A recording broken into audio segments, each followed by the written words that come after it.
The situation has escalated rapidly in South Korea since former President Yoon Suk-yeol declared martial law on December 3, 2024, only to retract it 6 hours later under intense public and parliamentary pressure.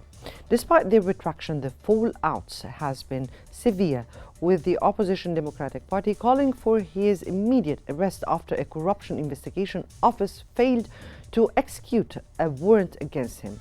Tensions soared when investigators faced significant resistance from President's security forces while attempting to detain Yoon. Meanwhile, the Constitutional Court has scheduled his impeachment trial for January 14th, deepening the political crisis. And at this and more in today's episode, so welcome to In Depth.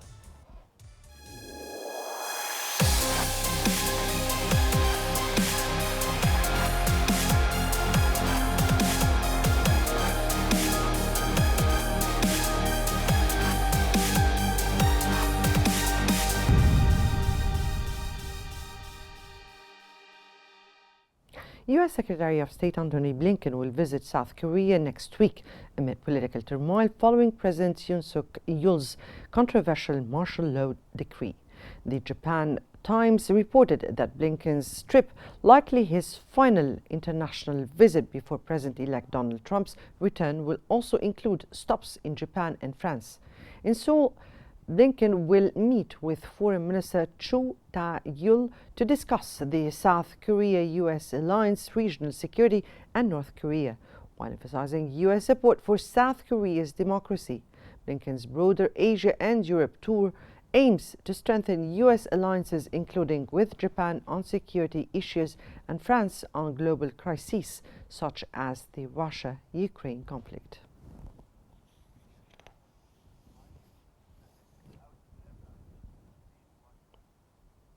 The Hill commented on the political situation in South Korea, stating that on December 3rd, South Korean President Yoon Suk-yeol's declaration of martial law shocked the world, leading to a dramatic showdown in parliament, where 190 members voted to repeal the decree. Despite his reversal within an hour, Yoon faced mounting pressure and was impeached by the National Assembly on December 14th. This event raised concerns about South Korea's democratic health despite its high freedom index score and vibrant political culture. The root cause, however, lies in the deep partisan polarization, particularly centered around competing nationalisms, one focused on reunification with North Korea and the other aligned with the US-led global order.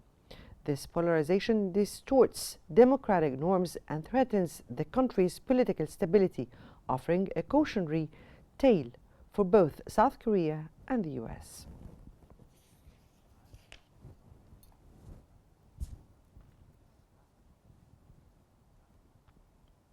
For more analysis, we're joined by Mr. Mohammed Salah, an Asian affairs expert from Cairo, and we're also joined by Professor Satoru Nagao, a strategic expert from Tokyo. Good evening to you both, gentlemen, and welcome to Qnews. We start with Mr. Salah.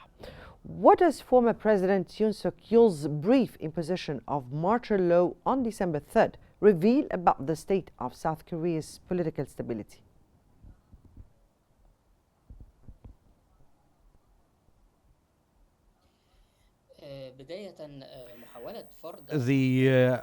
The attempt to impose martial law by the impeached president now, Yoon, it was a very sudden step to everybody. Of course, there is some kind of tension in politics between the ruling party and the opposition, but what the president of South Korea did was something that is totally unexpected, and it was the climax of the escalation. What happened is that he has restored to the collective mind of Koreans something that they have forgotten about for a while. When this was the last time this happened was in 1983. If we see what the president of South Korea did, he tried to justify his attempt of imposing the martial law as a protection of Korea from the ones supporting North Korea. This is similar to what was done in 1980 by imposing the martial law, also under the pretext of having some forces that are supportive to North Korea. So this is the climax of political polarization that is happening in South Korea, not only for the 2.5 years of rule of President Yoon, but it has been there for like 40 years since the democratization started in Korea. If we see things in a more general perspective, we will see that there is a real crisis emerging for a while. There is a political polarization happening. The impeachment attempts against the president and against some of the members of the government and I guess some top officials in the parliament, these attempts were climaxed when the parliament became in the hands of the opposition. On the other side, President Yoon, over the time before imposing the martial law, he imposed 25 decrees against passing of laws that the opposition wanted to pass. So we are witnessing a great deal of polarization in South Korea. Now, Professor Nagao, what does the opposition's call for Yoon's immediate arrest reveal about the current polarization within South Korean politics? South Korea politics is divided, so for a long time indeed. So this is not the first time the ruling party and opposition party face some kind of conflict, escalated conflict. But current division between the ruling party and opposition party has started the last election in April 2024. Since then, the ruling party took, of course, the president, the administration. But in the parliament, opposition party got the majority. So that's why any law or the budget hasn't gone through the parliament and not worked well. So policy itself has struck for a long time. So President Yoon declares a martial law to move such kind of situation. That is true. But at the same time, he failed this attempt. So that's why now he faced. No, let me here be clear, Mr. Nagao.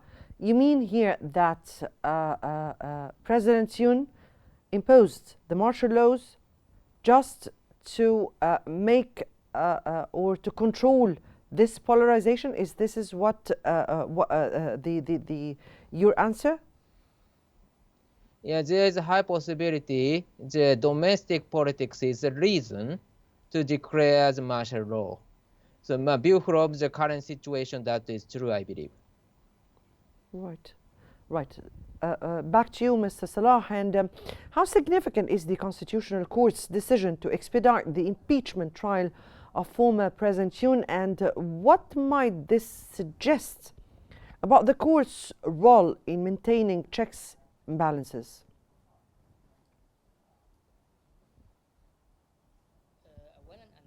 First, the Constitutional Court is the one that is concerned basically of deciding about the impeachment of the president. This is not the first incident where South Korea has got an impeachment of a president by the parliament. This incident happened in the previous president, Park Geun-hye, and the impeachment was because of allegations of corruption, and the president at that time was impeached. There was another incident, Nam-hyong incident, in 2007, I believe, and in that incident of impeachment, it was impeachment by the parliament, but the Constitutional Court restored the president to office, so the court can decide. And on the 14th of January, we will see the first session for the trial. And we have to say something about the judges of the Constitutional Court. The key judge who is on this case was selected by an electronic polling, and this man is known to be conservative to some extent, and he has been assigned in office. If you look to the law of the Constitutional Court, it should have 9 judges, 3 appointed by President, 3 appointed by the Supreme Court, and 3 put as candidates by the Parliament.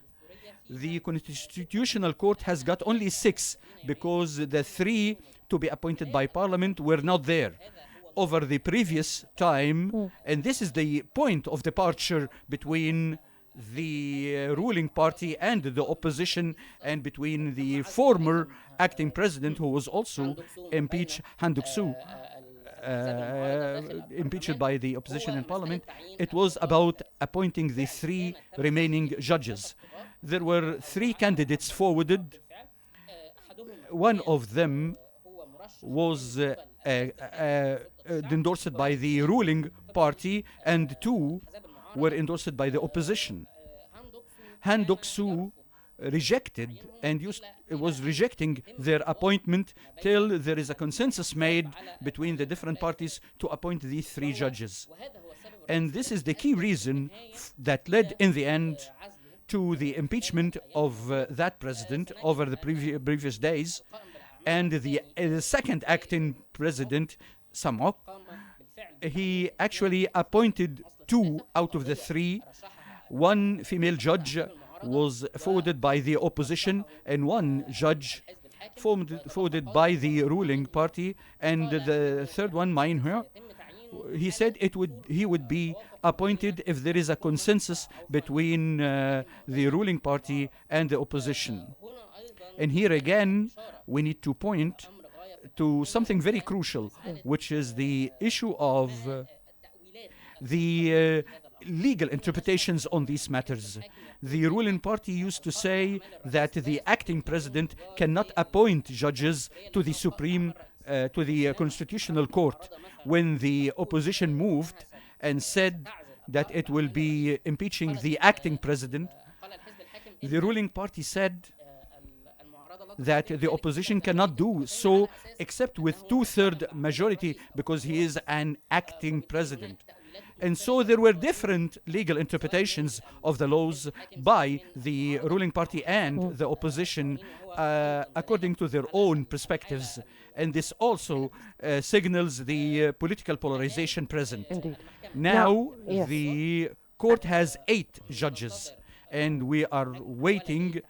There is an attempt to get the 9th one appointed, but till now, the trial might be done with 8 judges, and the Constitutional Court said it can do that. That remains to be seen, Professor Nagao. Given the National Assembly's impeachment vote on December 14, what is the likelihood that Yoon's political position will be permanently undermined, or will his position be permanently undermined by these legal and political challenges?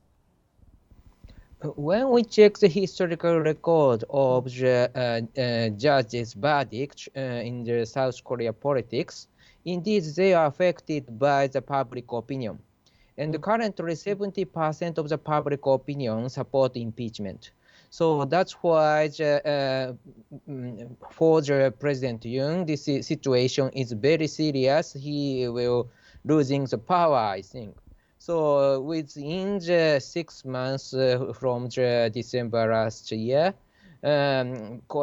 Constitutional Court will decide whether to support impeachment or not. So I think he will lose the power in the near future. Mr. Salah, what are the implications of the legal battle between Yoon's defense team and the National Assembly on the public's perception of South Korea's rule of law?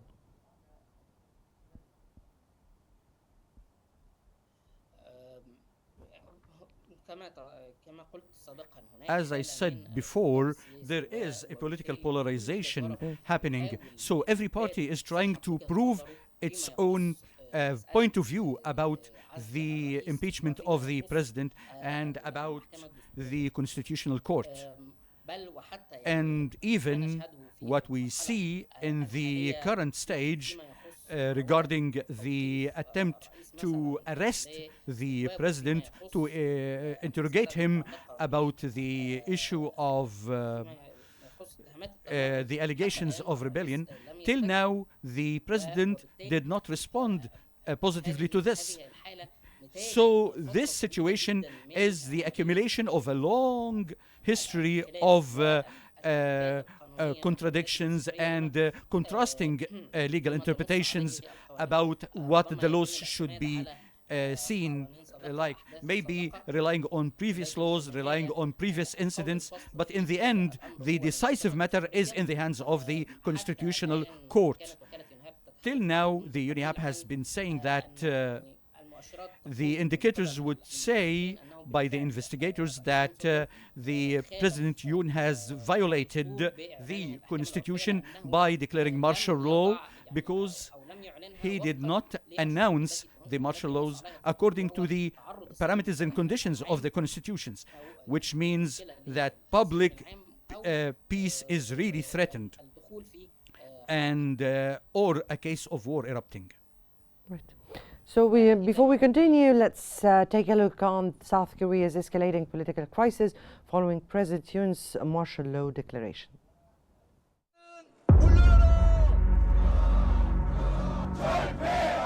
South Korea's political crisis deepened following President Yoon Suk-yeol's controversial declaration of martial law on December 3, 2024. Although the declaration was reversed within 6 hours amid intense public backlash and parliamentary pressure, the move ignited widespread protests and led to Yoon's impeachment by the National Assembly on December 14th for allegedly threatening the democratic order. The crisis escalated further on January 3, 2025, when the opposition Democratic Party intensified calls for Yoon's arrest. This followed the failure of a corruption investigation office to execute an arrest warrant issued against the president over allegations of his involvement in an insurrection linked to the martial law declaration. Efforts to detain Yoon were thwarted when security personnel formed a human barrier around the presidential residence. The arrest warrant remains valid until January 6, 2025.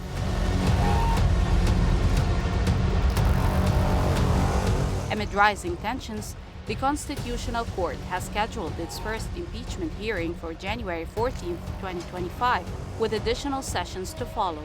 The court's swift scheduling indicates a determination to resolve the crisis while ensuring a thorough review of the case. Public opinion remains deeply divided, with mass protests both supporting and opposing Yoon. Analysts warn that the political turmoil could have significant implications for South Korea's foreign relations, particularly with China. A potential leadership change might usher in a more conciliatory approach toward Beijing. The unfolding crisis has raised concerns about South Korea's political stability and the long-term resilience of its democracy.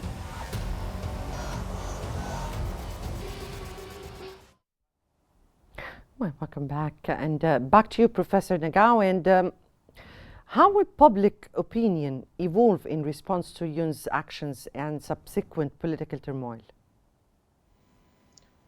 Because since 1987, South Korea has maintained the democratic regime.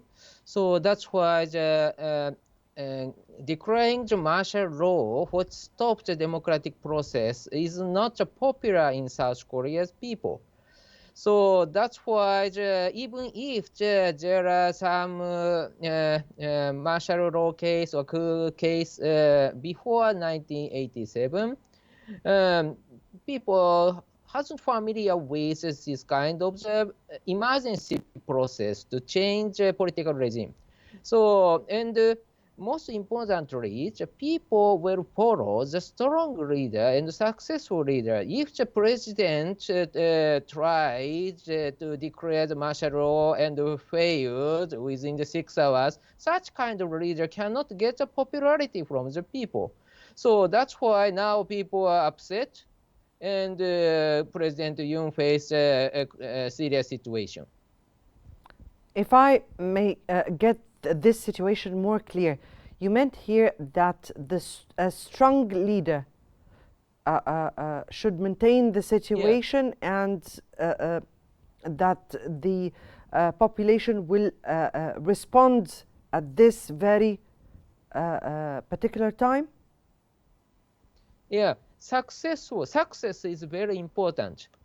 The leader is strong and successful person. In this case, people want to follow him or her.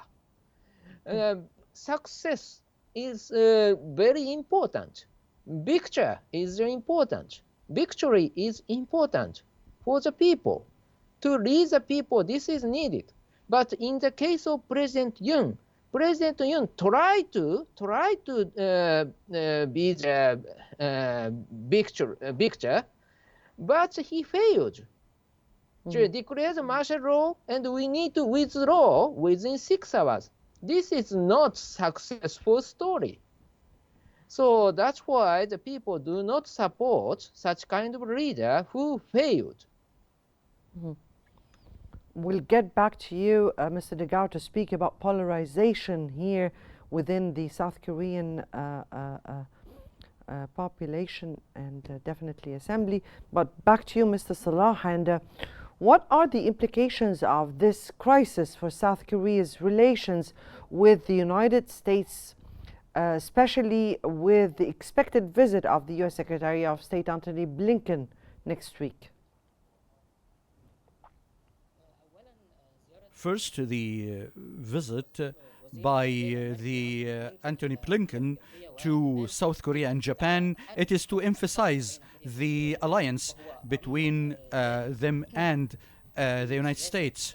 And this is a consistent part of South Korea, that there is an alliance between Washington and Seoul. The impact of this crisis is that there would be some political uncertainty. The political uncertainty might lead in the end to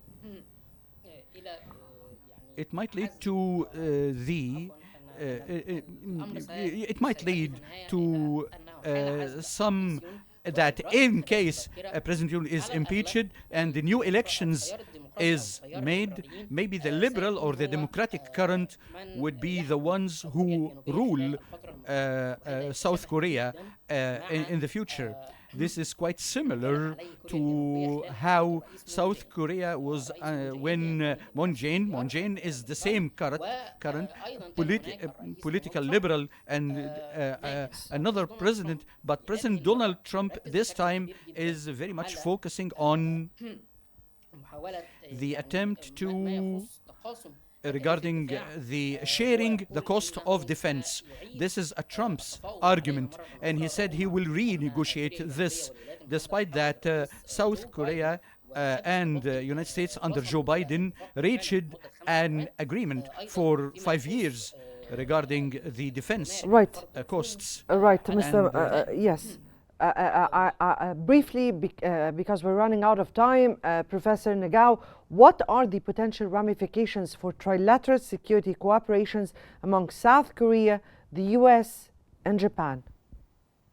Very serious indeed, because we can compare the government led by the current Yoon and the predecessor, the President Moon. President Moon is he was supported by the current opposition party.